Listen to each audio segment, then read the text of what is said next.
Dahil sa tattoo, ang magjowang sina Jerry at Rhea ay palagi na pong nag-aaway ngayon.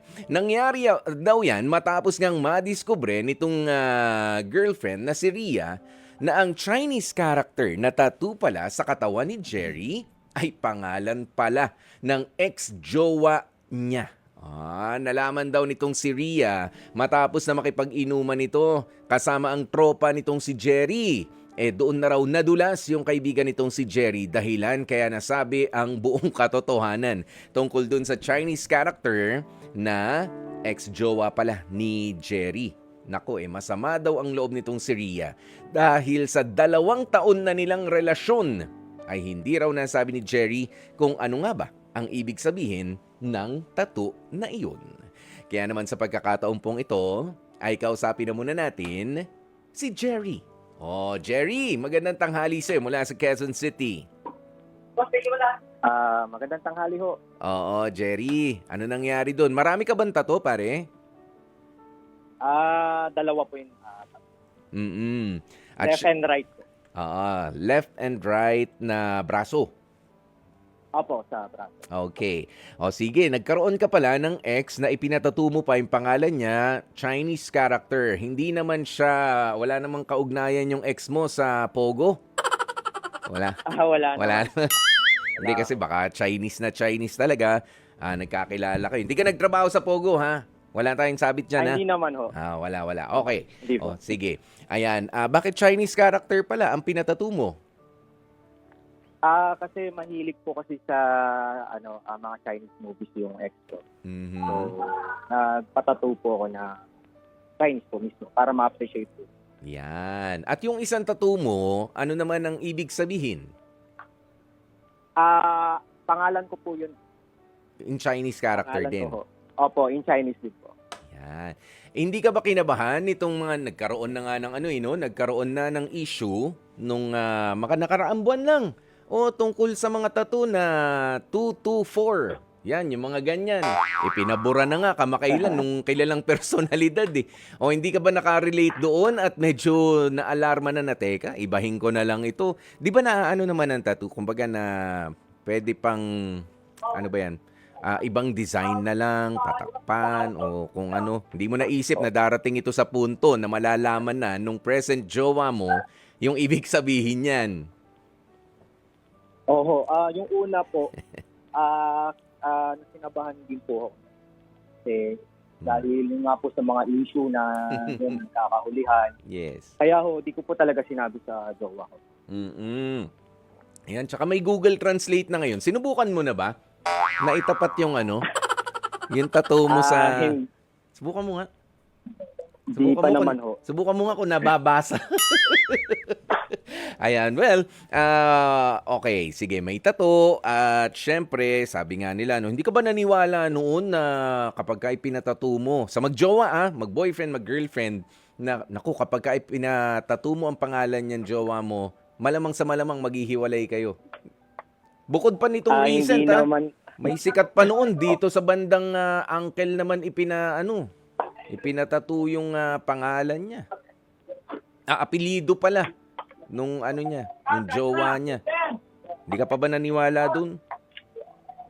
Hindi ho. Iba po yung pananaw ko dati. Kaya ako siya pinatato dahil mahal na mahal ko po siya. Yan. At totoo naman yan. Yan nga yung mga sagot na gusto ko makuha sa'yo, no, Jerry? Na ipatatato mo talaga because you're deeply in love with that person. Ayan nga lang, dahil sa hindi naman maitatanggi, nagtatapos na ang inyong relasyon. Ito bang si Rhea na present girlfriend mo, nabanggit mo sa kanya ang ibig sabihin ng mga tattoo na yan? Ang sinabi ko lang ho sa kanya, ibig sabihin lang po nun, parang may deeper meaning po about sa sarili. Parang more on power. Pero ang totoo, pangalan talaga nung ex mo? Opo. Yun Sa lang. ex ko po talaga yan na pangalan. So sa parting yun, Jerry, nagsinungaling ka kay Rhea for 2 years. Dahil po kinabahan din po ako nung una yung naging kami dito. Mm-mm. Kaya yun, para wala pong mapag-awayan, hindi ko na lang po sinabi ko to. Yan. Uy, hanggang ngayon, Jerry, ha, kung may contact ka dito kay Ria, paki-message mo nga siya kasi hanggang ngayon nagri-ring lang yung tawag namin sa kanya. Maganda na mapag-usapan natin itong tatlo. Okay? Para matulungan natin. Of course, ikaw ba ay willing naman na mapatakpan or mapaalis, mapatanggal? Kasi siguro sa pag-uusap ninyo ni Ria, yan na rin ang mga suggestions niya. Oo, napag-usapan na po namin yung part na yan. Kaso kasi mahal po yung pag-cover up eh. Yung trabaho ko po din naman po kalakihan. Mhm. Sweldo ko. Kaya medyo nahihirapan din po ko siya itago. Okay. So ngayon, ano ang plano mo? Gaano na kayo katagal ba? At sino ba yung kainuman mo? Sino yung kaibigan mo pa rin ba ngayon? Daldal Casino. Medyo nagkasagutan lang po kami. Nagkasagutan lang po kami. Oo. Yun nga, bakit niya sinabi. Pero wala po, ganun po talaga eh. Walang sikretong di nabubod yan. Yes. Oo, ganyan naman yung ganyan nangyayari naman yan. Pero if you look at it, 'di ba? Blessing in disguise na rin 'yan. Oh, para 2 years na eh. Tama na ang kasinungalingan. O sagutin na natin. Ano ba talaga yung katotohanan diyan, Jerry? 'Di ba? Oo. Pero ba't magkano na ba ang magpatato ngayon? Kung tatakpan or Dati ho, kasi Oh. ang ginastos ko po talaga sa tattoo ko kasi personal friend ko po yun at medyo mataas pa po din yung career niya. Oo. Nasa 50,000 po yung pinahit. Magkano? 15? 50,000 po. 5-0? Opo, 50. 5? Opo. Mahal ah. Ibig sabihin malaki yung tato? Oo, may onting art po kasi na Okay. may sa yung team ko kasi may onting kulay po. Di lang po siya black, may red po siya. Okay. Nalagyan Oo. ko talaga. Oo. So, from time to time, may ano pa yan, di ba? Parang ibinabalik pa yata yan. May shading kapag ka ganun. Oo. Kaya po, yun nga rin, iniisip ko, malaki po yung ginastos ko. Kaya parang, pag pinover up ko po, masisira na po yung art sa, braso. Yun nga lang. Pero para saan aanhin mo yung art kung yan naman lagi yung nakatato na rin sa isip ni Ria, yung present girlfriend mo na nagsinungaling ka sa kanya for 2 years at hindi rin naman biro yun, Cherry. 'Di ba? If you come to think of it, Oo. hindi rin biro na nagsabi ka sa kanya, ito ibig sabihin niyan, tapos hindi naman pala yun ang ibig sabihin. O yan naman pala ay tungkol talaga at pangalan pa nga ng ex-jowa mo. Hindi ka pa ready na ipa-cover up yan. Wala. Oo. Dahil po sa financial, medyo short din po ako ngayon. Marami pong pinagagastos ako. Short, Jerry, tapos 50,000 yung pinatato. Parang di ako maniniwala. Oo. Almost, rin po kasi matagal na po kami nung ex ko, kaya nakapag-ipon din po ako nung panahon na yun. Almost 4 years din po. Okay. Kaya nakapag-ipon din po. Pero sa totoo lang, Jerry, no? Kasi kapag ka ganyan na yung actuations, gaano nakatagal na parang hindi kayo okay nitong si Ria? Siguro ho, yung namin, yung pag-aaway namin almost 3 weeks na ho. So, paano ang kumustahan ninyo? Wala na muna. Cold treatment. Kinakamusta ko ho siya, kaya nga po siguro di rin siya sumasagot. Siguro medyo pa rin siya, galit.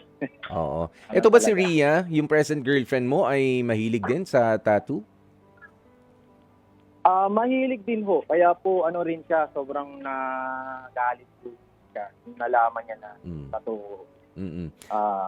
Ang problema ho kasi medyo malapit po sa pangalan yung pangalan ng ex ko. Oh, Kaya doon po uminit. So kung Ria, pangalan ng ex mo, Rian, no? Letter N lang yung pagitan. hindi ho. Ano? Ang pangalan po kasi Maria nung ex ko. Di baka yung letter M lang ang pwedeng baka pwedeng magalaw lang yung letter M, gawin mo na lang box. Gawin mo circle. Yung ganyan. Di ba? Magawa na lang ng paraan. But of course, ayan na naman tayo. Hindi naman sa ini-encourage kitang gumastos pa para pero yan na naman, ano ka hindi pala, Ria, no? So, letter M tsaka letter A, yung sobra. Well, Oo. unang-una, ayan na naman. Kung sakasakaling pagbibigyan mo nga kasi itong si Ria sa gusto niya na ipa-recreate mo na lang, ipa-cover up mo, yung ganyan, di pangalan niya na naman yun nandun. So, papaano na naman mangyayari sa susunod? Wag naman sana, hindi kayo nagtagal ni Ria, may iba na naman. Ganon ulit? Palit ulit? Marka na lang ng marka sa katawan? Erase.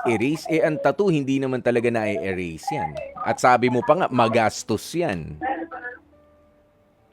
Oo, ang plano ko nga gagawa na lang po ako ng ibang Chinese design na hindi na ho pangalan para just in case na mag-break po kami. Wala na po akong iisipin. Oo. Wag naman sana, pero i-ano mo na lang sa ibang Chinese character o may ibang ibig sabihin na mas generic. Oo, kasi kaysa sa pangalan ng mga minamahal mo, iniiwan ka lang rin naman. May mga hugot na ganun.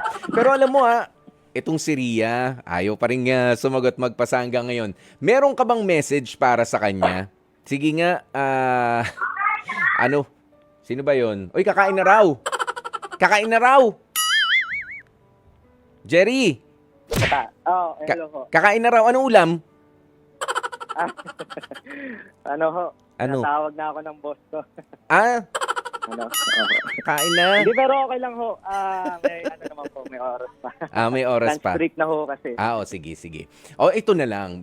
Hihingan ka namin ng message na lang. Ito naman pagkakataon mo para maiparating dito kay Ria. Ano ba ang willing kang gawin para magkasundo kayo? Because 3 weeks is 3 weeks na rin na hindi kayo nag-uusap na maayos nang dahil nga dyan sa na-discover niya na pangalan pala ng ex mo sa matagal ng tattoo na nasa braso mo. Okay? Kaya, sige. This is your chance.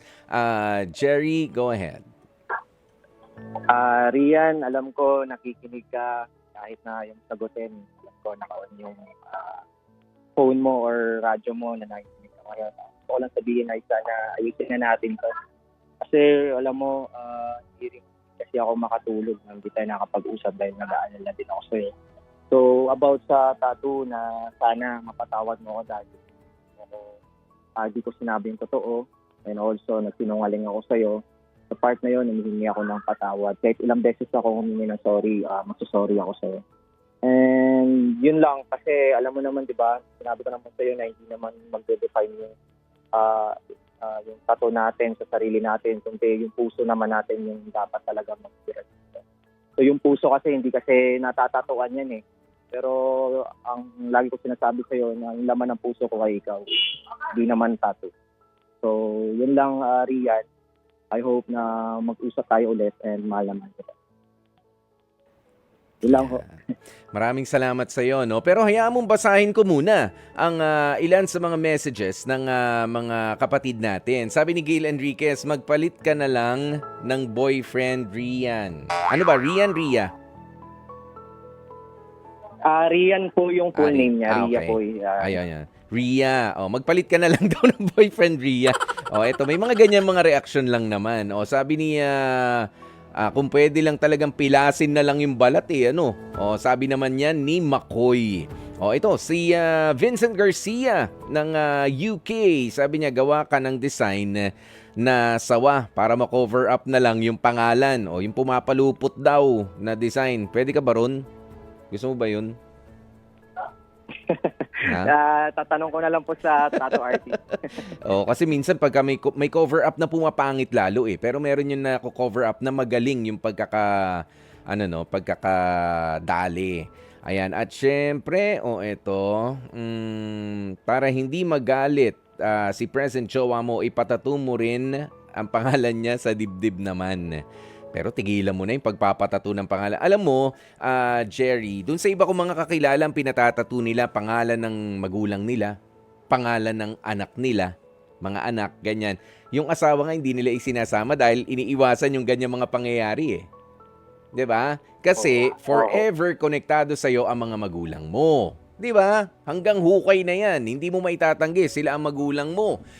Yung mga anak mo rin. Maghiwalay man kayo ng asawa mo, mga anak mo yun. 'Di ba? Ganun yun eh. Oo. Oh, kaya eto ikaw ba may maipapayo ka dito sa mga nagpapatato ng pangalan ng mga jowa nila because they are just deeply in love. I-explain mo sa kanila pare kung ano yung pressure at problema na pwedeng idulot niyan kung sakaling hindi naman pala magtatagal yung relationship ninyo. Sige nga. Una-una ho, yung sa pagpapatato, wala naman hong masama yan. Lalong-lalo na kung gagawin natin for the sake ng art. Pero yun nga ho, pag-isipan nyo kung ano po yung ipapalagay nyo, lalo na yung pangalan dahil hindi ho kasi lahat ng pagkakataon nagtatagal ang isang relasyon. So, ang advice ko lang po na pag-isipan po talaga dahil yun nga ho, na naway, naging aral po to yung problema ko. Na naging problema ho yung mga pangalan, lalo na magkakadikit yung pangalan ho ng mga, yung ex ko po, pati yung jowa ko. So, yun lang ho. Papaano kapag ang layo-layo ng pangalan, di ang hirap habulin. 'Di ba?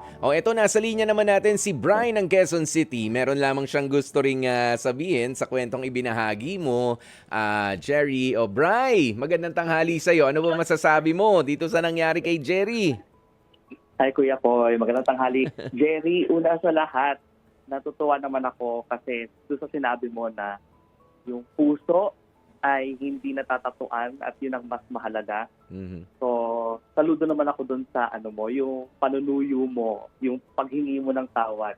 Kasi it takes guts, di ba Kuya Poy? It takes guts to ask for forgiveness. And ramdam ko naman yung iyong sincerity. Ngayon, yung sa tato, medyo naman natin, let's be practical. Di ba, Kuya Poy, mahal magpa-cover up daw. Yan ang chika sa akin.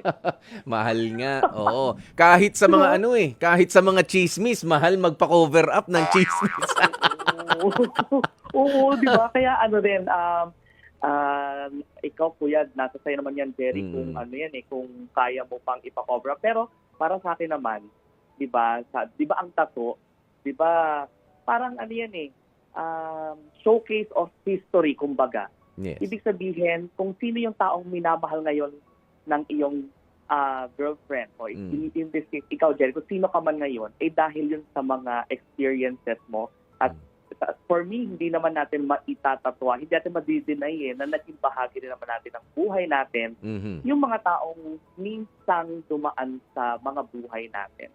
Kaya siguro, sa halip na pagselosan din, siguro let's use it as a reminder na yung tatong yan, naging reminder na at some point, natuto tayo mula sa taong yon.